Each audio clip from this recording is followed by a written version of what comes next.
வணக்கம் நண்பர்களே, விஜய் பிரேக் பேசுகிறேன். இப்போ நிறைய பேர்ட்ட நான் பேசும்போது நிறைய கால்ஸ் வந்துட்டுருக்கு. பிஸ்னஸோட அட்வான்டேஜஸ் பற்றி நான் பேசிகிட்டு இருக்கேன். பிஸ்னஸ்னால் என்ன, ஏன் பண்ணணும் அப்படின்னு சொல்லிட்டு நிறைய இருக்குது. ரெண்டு விஷயங்கள் நீங்கள் முக்கியமாக பேசணும்னு நினைக்கிறேன், எனக்கு வர்ற கொரீஸை பேஸ் பண்ணி. ஒன்று, பிஸ்னஸோட அட்வான்டேஜ் ஜாபுக்கு போகும்போதுன்றது லிமிட்டட் மணி. இது வந்து அன்லிமிட்டட் மணி. இந்த வேர்ட்ஸை நீங்கள் புரிஞ்சுக்கணும். அன்லிமிட்டட் மணி.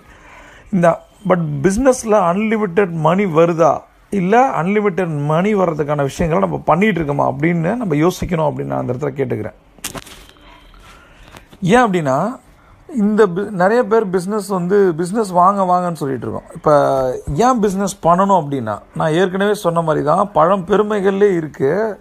நம்மலாம் வணிகர் பரம்பரை. நம்ம பிஸ்னஸ் பண்ணிட்டு தான் இருந்திருக்கோம். நடுவில் வந்த 2-3 தலைமுறைகளால் மாற்றப்பட்டு இன்றைக்கி நம்ம ஒர்க் பண்ணிகிட்ருக்கோம்.